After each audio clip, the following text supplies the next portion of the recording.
Hi friends, welcome to my KSY informative channel. ಏನಾದರೂ ನನ್ನ ಚಾನಲ್ನ ಸಬ್ಸ್ಕ್ರೈಬ್ ಮಾಡ್ದಲ್ಲಿ ನೋಡ್ತಾ ಇದ್ದರೆ ಪ್ಲೀಸ್ ಒಂದು ಸಬ್ಸ್ಕ್ರೈಬ್ ಮಾಡ್ಕೊಳ್ಳಿ ಆಯಿತಾ. ನನ್ನ ಚಾನಲ್ನಲ್ಲಿ ಇನ್ನೂ ತುಂಬ ವೀಡಿಯೋಗಳಿವೆ, ಅದನ್ನು ನೋಡಿ ಸಪೋರ್ಟ್ ಕೂಡ ಮಾಡಿ. ಹಾಗೆ ನಾನಿವತ್ತು ಒಂದು ಇನ್ಸ್ಟೆಂಟಾಗಿ ಮಾಡುವಂಥ ಬೆಳಗಿನ ಬ್ರೇಕ್ಫಾಸ್ಟ್ ರೆಸಿಪಿನ ಹೇಳ್ಕೊಡ್ತಾ ಇದ್ದೀನಿ. ಆಲೂಗಡ್ಡೆ ಹಾಕಿ ನೀವು ಯಾವತ್ತಾದರೂ ದೋಸೆ ಮಾಡಿದ್ದೀರಾ? ಮಾಡಿಲ್ಲ ಅಂದರೆ ಈ ಥರ ಟ್ರೈ ಮಾಡಿ. ಒಂದು ಮಿಕ್ಸಿ ಜಾರ್ಗೆ 2 ಕಪ್ ಆಗುವಷ್ಟು ಅಕ್ಕಿ ಹಿಟ್ಟನ್ನ ಹಾಕ್ಕೊಳ್ಳಿ.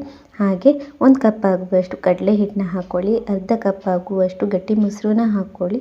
ಹಾಗೆ ರುಚಿಗೆ ಬೇಕಾದಷ್ಟು ಉಪ್ಪು, ಹಾಗೆ 2 ಆಲೂಗಡ್ಡೆನ ಕಟ್ ಮಾಡಿ ಸೇರಿಸಿ ನೋಡಿ ಚೆನ್ನಾಗಿ ಗ್ರೈಂಡ್ ಮಾಡ್ಕೊಳ್ಳಿ. ಅಕ್ಕಿ ನೆನೆಯೋದು ಬೇಡ, ಹಾಗೆ ನಾವು ಫರ್ಮೆಂಟೇಷನ್ ಆಗೋದಕ್ಕೆ ಎಷ್ಟೆಷ್ಟು ಗಂಟೆ ಇಟ್ಕೊಳ್ಳೋದು ಬೇಕಾಗಿಲ್ಲ. ಆವಾಗವಾಗಲೇ ಇನ್ಸ್ಟೆಂಟಾಗಿ ದೋಸೆ ಮಾಡ್ಕೋಬೋದು. ಮಸಾಲೆ ದೋಸೆಗಿಂತ ಚೆನ್ನಾಗೇ ಬರುತ್ತೆ ಈ ರೆಸಿಪಿ.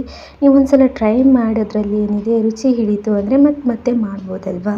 ಸೊ ಇದಕ್ಕೆ ನೀರು ಹಾಕಿ ಕಡೆದ್ಬಿಟ್ಟು ಒಂದು ಪಾತ್ರೆಗೆ ಹಾಕ್ಕೊಳ್ಳಿ. ಹಾಗೆ ಒಂದು ಅರ್ಧ ಟೀ ಸ್ಪೂನ್ ಆಗುವಷ್ಟು ಅಡುಗೆ ಸೋಡಾನ ಹಾಕ್ಕೊಳ್ಳಿ. ಯಾಕಂದರೆ ನಾವು ಇನ್ಸ್ಟೆಂಟಾಗಿ ಮಾಡ್ತಾ ಇದ್ದೀವಿ ಅಲ್ಲ, ಆವಾಗವಾಗೆ ಮಾಡ್ತಾ ಇರೋದ್ರಿಂದ.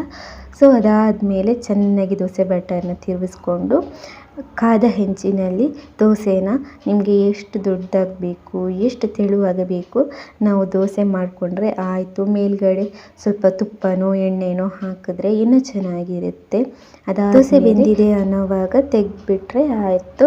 ಇಷ್ಟೇ, ಇನ್ಸ್ಟೆಂಟಾಗಿ ದೋಸೆ ಮಾಡ್ಕೋಬೋದು. ತುಂಬಾ ಟೇಸ್ಟಿಯಾಗಿರುತ್ತೆ. ಕಾಯಿ ಚಟ್ನಿ ಜೊತೆ ಅಂತೂ ತುಂಬ ಸೂಪರಾಗಿರುತ್ತೆ.